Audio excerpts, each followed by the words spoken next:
आज के इस वीडियो में हम लोग बात करेंगे मैग्नेटाइजेशन और मैग्नेटिक इंटेंसिटी की। आखिरकार ऐसा क्या होता है कुछ मटेरियल के पास जो मैग्नेटिक फील्ड को अट्रैक्ट करते हैं, वहीं बाकी मटेरियल्स मैग्नेटिक फील्ड को रिपेल करते हैं। तो आइए सबसे पहले डिस्कस करते हैं cause of magnetization in matter. तो अब इसका कॉज जानने के लिए हमें थोड़ा एटॉमिक लेवल पे जाना पड़ेगा। हम सब जानते हैं कि एक एटम के अंदर इलेक्ट्रॉन जो है वो न्यूक्लियस के अराउंड सर्कुलर ऑर्बिट में रिवॉल्व करते हैं। अब इलेक्ट्रॉन सर्कुलर ऑर्बिट में रिवॉल्व कर रहा है, इसका मतलब हम ये भी तो कह सकते हैं कि यहाँ पे इलेक्ट्रिक करंट फ्लो हो रही है सर्कुलर ऑर्बिट में, क्योंकि आखिरकार करंट क्या होता है? Flow of electron. और हम लोग जानते हैं कि जब करंट सर्कुलर लूप में फ्लो करता है तो वो लूप जो है मैग्नेटिक डायपोल की तरह एक्ट करने लगता है, क्योंकि वो अपने सेंटर पे मैग्नेटिक फील्ड बनाता है। अब जिस तरफ से मैग्नेटिक फील्ड निकल रही होती है वो एक्ट करता है नॉर्थ पोल की तरह, और जिस तरफ से आ रही होती है वो एक्ट करता है साउथ पोल की तरह। अब जैसे इलेक्ट्रिक फील्ड में हम लोग इलेक्ट्रिक डायपोल की बात करते हैं, वैसे मैग्नेटाइजेशन में हम लोग मैग्नेटिक डायपोल की बात करते हैं। अब आखिरकार इसका मैग्नेटिक मोमेंट क्या होता है? तो इसका मैग्नेटिक मोमेंट की जो वैल्यू होती है वो होती है करंट कितना फ्लो हो रहा है इस लूप में से, और इस लूप का एरिया कितना है। और मैग्नेटिक मोमेंट जो है वो एक वेक्टर क्वांटिटी है, और इसकी यूनिट क्या है? Ampere metre square. अगर हम इसकी जगह कोई सोलेनॉइड ले लें तो सोलेनॉइड में क्या होगा? उसमें जो है बहुत सारे लूप्स होंगे। तो उस समय जब हम उस सोलेनॉइड का मैग्नेटिक मोमेंट निकालते हैं तो हम लोग लिखते हैं NIA। वहां N जो है वो डिनोट करता है नंबर ऑफ टर्न्स। अब यहाँ पे एक ही लूप है तो मतलब नंबर ऑफ टर्न कितने हुए? 1, इसीलिए हमने इसे वहां छोड़ दिया है। अब एक बात बताइए, क्या एक एटम के अंदर एक इलेक्ट्रॉन ही होते हैं? नहीं, उसका एटॉमिक नंबर जितना है उतने इलेक्ट्रॉन एक एटम के अंदर हो सकते हैं। तो फिर एक एटम का जो मैग्नेटिक मोमेंट है वो क्या होता है? Magnetic moment of all electron. इसे एक एग्जांपल के थ्रू देखते हैं। जैसे ले लेते हैं हीलियम। हीलियम का इलेक्ट्रॉनिक कॉन्फ़िगरेशन कितना होता है? 1s2। अब इसमें जो है पेयर्ड इलेक्ट्रॉन प्रेजेंट है। पेयर्ड इलेक्ट्रॉन होने की वजह से क्या हो रहा है? एक इलेक्ट्रॉन का जो मैग्नेटिक मोमेंट है वो दूसरे इलेक्ट्रॉन के मैग्नेटिक मोमेंट को कैंसिल कर दे रहा है।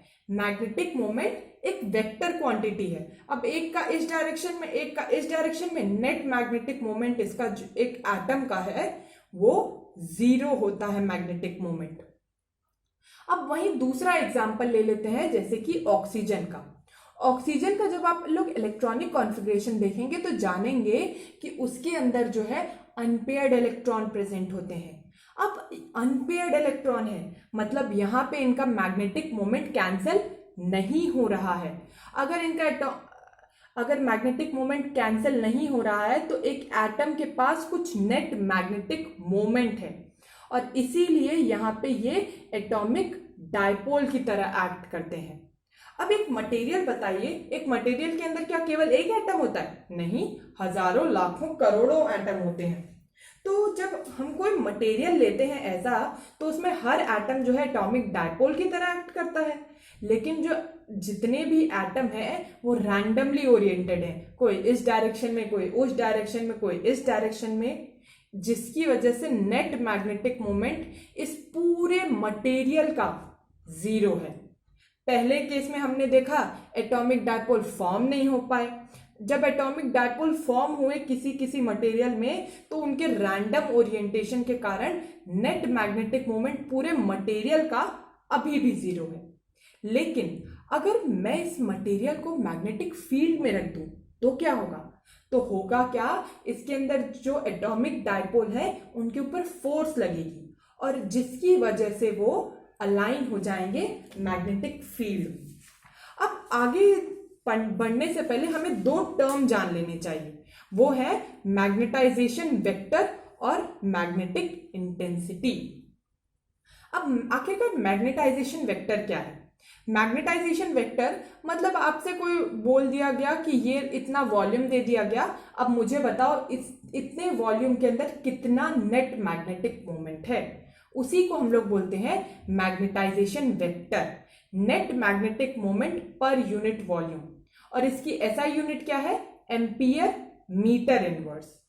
अब जो नेक्स्ट हमारा टर्म है वो है मैग्नेटिक इंटेंसिटी। इससे ज्यादा जो मुझे टर्म अच्छा लगता है वो है मैग्नेटाइजिंग फील्ड इंटेंसिटी। इसे हम एक एग्जांपल के थ्रू समझते हैं।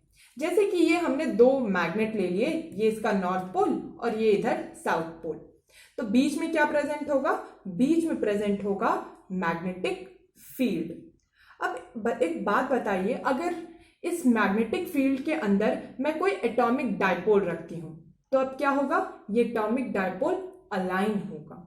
लेकिन अगर मैं इसमें बहुत स्ट्रॉन्ग मैग्नेटिक फील्ड रखूंगी तो ये एटॉमिक डायपोल तुरंत अलाइन हो जाएगा। और कोई बहुत वीक सी थकी हारी मैग्नेटिक फील्ड मैंने ले ली तो क्या होगा?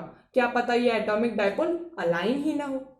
तो यही मैग्नेटाइजिंग फील्ड की क्या इंटेंसिटी है, उसकी कितनी एबिलिटी है कि वो एटॉमिक डायपोल को अलाइन कर पाए, या फिर हम दूसरे शब्दों में कहें तो उस मटेरियल को मैग्नेटाइज कर पाए, उसी को हम लोग रिप्रेजेंट करते हैं magnetising field intensity H vector से। It is the ability of magnetising field to magnetise a material medium. अब जरा इसमें हम लोग ये मटेरियल को रखते हैं जो हमने पहले डिस्कस किया था कि जिसमें पहले नेट मैग्नेटिक मोमेंट 0 था, क्योंकि रैंडम ओरिएंटेशन था एटॉमिक डायपोल का। जब हम लोग इसे इस मैग्नेटिक फील्ड में रखते हैं तो होता क्या है? एटॉमिक डायपोल जो है वो अलाइन हो जाते हैं। और अब हमारा केस कुछ इस तरीके से हो जाता है। अब कोई मुझसे पूछे, भाई बताओ अभी इसके अंदर नेट मैग्नेटिक फील्ड कितनी है इस मटेरियल के अंदर? तो इस मटेरियल के अंदर जो भी नेट मैग्नेटिक फील्ड है वो दो कारणों की वजह से है। पहला कारण क्या? पहला तो कारण है यहाँ पे जो मैग्नेटिक मोमेंट है।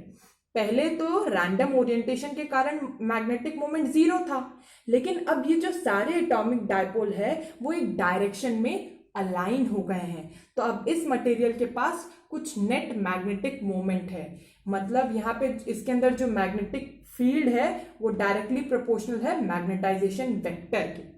और दूसरा फैक्टर क्या है कि यहाँ से हमने जो बाहर से हमने जो ये मैग्नेटिक फील्ड लगाई है वो भी तो इसी मटेरियल के थ्रू पास हो रही होगी, क्या बाहर से केवल थोड़ी ना चली जा रही? तो मतलब अंदर जो मैग्नेटिक फील्ड है वो इन दोनों के डायरेक्टली प्रोपोर्शनल है। अब ये प्रोपोर्शनल वाली चीज हमें बड़ी सड़ी लगती है। इसे हटाने के लिए हम क्या करते हैं, यहाँ पे एक कांस्टेंट लगा देते हैं जो कि है म्यू नॉट। अब ये म्यू नॉट क्या है? म्यू नॉट जो होता है वो होता है परमेबिलिटी ऑफ फ्री स्पेस। ये बताता है कि आखिरकार फ्री स्पेस जो है वो कितना परमिएबल होता है मैग्नेटिक फील्ड के लिए। म्यू नॉट की वैल्यू होती है 4 pi into 10⁻⁻⁷ tesla metre ampere inverse, ये इसकी वैल्यू होती है। अब ये एक जैसे कि हर चीज, जैसे कि हम लोग जानते हैं कि speed of light in vacuum एक वैल्यू कांस्टेंट है, वैसे ये भी एक कांस्टेंट है। अब जरा एक बात बताइए, यहाँ पे जितना भी मैग्नेटिक मोमेंट डेवलप हुआ क्या वो डायरेक्टली प्रोपोर्शनल नहीं है मैग्नेटाइजिंग फील्ड इंटेंसिटी के? अगर यहाँ पे हम लोग जितनी ज्यादा स्ट्रॉन्ग फील्ड लगाएंगे उतने ज्यादा मैग्नेटिक डायपोल अलाइन होंगे, उतना ज्यादा होगा नेट मैग्नेटिक मोमेंट। अगर हम वीक फील्ड लगाएंगे तो कम डायपोल अलाइन होंगे, कम मैग्नेटिक मोमेंट होगा। मतलब मैग्नेटाइजेशन वेक्टर डायरेक्टली प्रोपोर्शनल है मैग्नेटाइजिंग फील्ड इंटेंसिटी के। अब हमें ये फिर प्रोपोर्शनल वाली चीज ना अच्छी नहीं लगी, तो हमने इसे हटा के ये लिखा m is equal to psi H. यहाँ पे ये जो है साई वो डिपेक्ट करता है ससेप्टेबिलिटी ऑफ मटेरियल। अब ये ससेप्टेबिलिटी क्या है? आप ससेप्टेबिलिटी को बता सकते हैं कि इसके अंदर जो एटॉमिक डायपोल है वो उनकी कितनी टेंडेंसी है अलाइन होने की। कुछ एटॉमिक डायपोल बड़े अच्छे होते हैं, वो तुरंत अलाइन हो जाते हैं, और कुछ एकदम ढीठ, बोलते हैं मैं अलाइन ही नहीं होऊंगा। तो इसी तरीके से हर मटेरियल के अंदर जो एटॉमिक डायपोल होते हैं उनकी अलग अलग टेंडेंसी होती है अलाइन होने की, और उसी को हम लोग डिपिक्ट करते हैं ससेप्टिबिलिटी से। ये हर मटेरियल के लिए अलग अलग होती है और इसकी वैल्यू जो है वो टेम्परेचर के साथ चेंज होती है। अब हम इस वैल्यू को इस इक्वेशन में रखें तो क्या होगा, net magnetic field is equal to mu naught psi H plus H.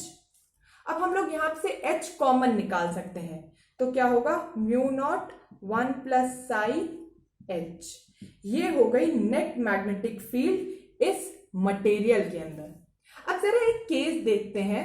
मान लीजिए ये वैक्यूम है, यहाँ पे कुछ नहीं है, यहाँ पे मैंने एच मैग्नेटाइजिंग फील्ड जो हमारे मैग्नेटाइजिंग फील्ड इंटेंसिटी लगाई तो और मुझसे पूछा गया कि बताओ भाई यहाँ पे मैग्नेटिक फील्ड कितना होगा। जब मैंने H magnetizing field intensity vacuum में लगाई तो यहाँ मैग्नेटिक फील्ड कितना होगा, B net is equal to mu naught H. क्योंकि यहाँ पे पोल तो है ही नहीं तो मतलब ये वाला फैक्टर तो कोई मतलब ही नहीं है। अब जैसे कि हम लोगों ने बताया एच मैग्नेटिक फील्ड लगाने पे हमें इतनी मैग्नेटिक फील्ड मिली, कहाँ पे, वैक्यूम में। वैसे ही एच मैग्नेटिक फील्ड जब हमने इस मटेरियल में लगाया तो हमें इतनी मैग्नेटिक फील्ड मिली। अब ये जो हुआ परमेबिलिटी ऑफ फ्री स्पेस हुआ, तो ये क्या होगा, ये होता है परमेबिलिटी ऑफ मटेरियल, कि मतलब ये मटेरियल कितना परमेबल है इस मैग्नेटिक फील्ड के लिए। तो हम लोग इसे लिख सकते हैं B net is equal to mu M H. यहाँ पे म्यू एम क्या है, permeability of material. Mu M की वैल्यू कितनी हो गई, म्यू नॉट 1 प्लस साई। ये हो गया परमेबिलिटी ऑफ मटेरियल। अब हमें जो एग्जामिनर है ना, इन्हीं सारी चीजों में कंफ्यूज करता है। What is susceptibility, what is permeability of material, what is net magnetic field, what is the magnetization vector. तो यहाँ पे जो फॉर्मूला इंपॉर्टेंट है वो सबसे पहला तो ये, दूसरा है ये वाला, और तीसरा जो इंपॉर्टेंट फॉर्मूला है वो है ये। अगर आप ये 3 फॉर्मूले याद रख सकते हैं तो आप कैलकुलेशन काफी आसानी से कर पाएंगे।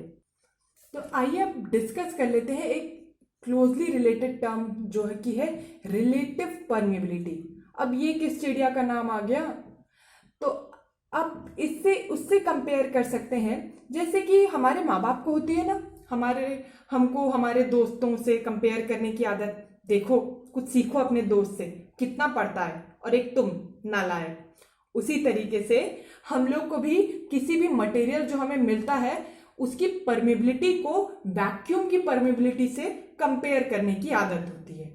तो उसी को हम लोग बोलते हैं रिलेटिव परमेबिलिटी। इसे म्यू आर से डिनोट करते हैं। और मैंने क्या बताया, हम लोग को जो भी मटेरियल मिला है उसकी परमेबिलिटी को हम किसके साथ कंपेयर कर रहे हैं, वैक्यूम की परमेबिलिटी के साथ। और इसी को हम लोग बोलते हैं रिलेटिव परमेबिलिटी। और अभी हम लोगों ने पढ़ा परमेबिलिटी ऑफ मटेरियल की वैल्यू क्या होती है, mu naught 1 plus psi upon mu naught. तो म्यू नॉट कैंसिल हो जाएगा, तो रिलेटिव परमेबिलिटी की वैल्यू हो जाएगी 1 प्लस साई। ये एक आखिरी इंपॉर्टेंट फॉर्मूला था सारे कैलकुलेशंस के लिए।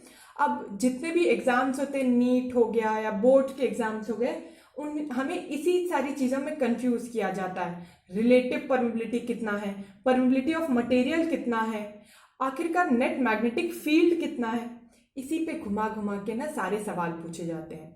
तो अगर आपको ये कॉन्सेप्ट समझ आ गया तो काफ़ी अच्छी बात है। अगले वीडियो में हम लोग इसके कुछ क्वेश्चंस को देखेंगे और इसके बाद हम लोग डिस्कस करेंगे कि आखिर कैसे रिलेटिव परमेबिलिटी और ससेप्टिबिलिटी के बेसिस पे हम लोग मटेरियल को अलग अलग उसमें क्लासिफाई करते हैं on the basis of their magnetization property, जैसे कि हो गए डायमैग्नेटिक, पैरामैग्नेटिक, फेरोमैग्नेटिक। तो आज के लिए इतना ही। Thank you very much.